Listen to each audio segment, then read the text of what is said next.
mon père. Vous l'avez abandonné quand votre famille a refusé qu'il vous épouse parce qu'il était pauvre. Vous avez choisi votre richesse et votre statut au lieu de l'amour.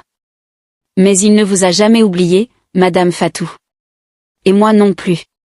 Fatou se leva brusquement, comme si elle voulait fuir cette vérité. C'est absurde. Tu n'as aucune preuve. Tu es juste une femme en colère qui cherche à détruire ma famille. Mais Amina sortit une vieille photo d'Oumar, jeune et souriant, avec une femme à ses côtés. Une femme qui ressemblait étrangement à Fatou. Le choc dans les yeux de Fatou était évident, mais elle tenta de le dissimuler. Alors quoi? Même si c'est vrai, cela n'explique pas ce que tu as fait avec mon fils. Amina croisa les bras, son regard perçant. Ce n'était pas une simple erreur, Madame Fatou. C'était une vengeance. Une vengeance contre la femme qui a brisé mon père et qui, par extension, a brisé ma vie. Fatou éclata de rire, un rire nerveux et amer. Une vengeance? Et tu penses que coucher avec mon fils est une vengeance? Tu es ridicule, Amina. Mais Amina ne se laissa pas intimider. Vous ne comprenez pas, Madame Fatou. Ce n'était pas seulement pour vous blesser. C'était pour vous faire comprendre ce que c'est que de perdre quelque chose de précieux. Vous avez pris mon père. J'ai pris quelque chose de vous. Fatou refusa d'accepter cette vérité. Elle secoua la tête, sa voix montant d'un cran. Tout cela est un tissu de mensonges.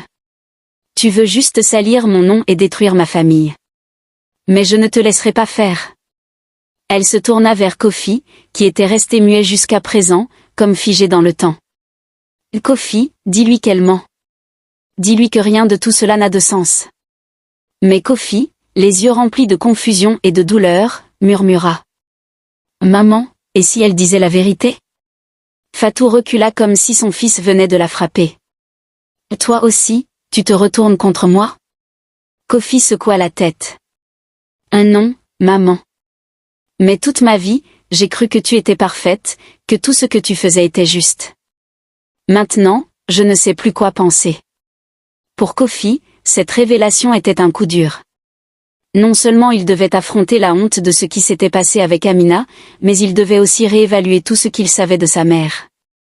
Un soir, il alla trouver Amina dans la cuisine, où elle préparait calmement un repas.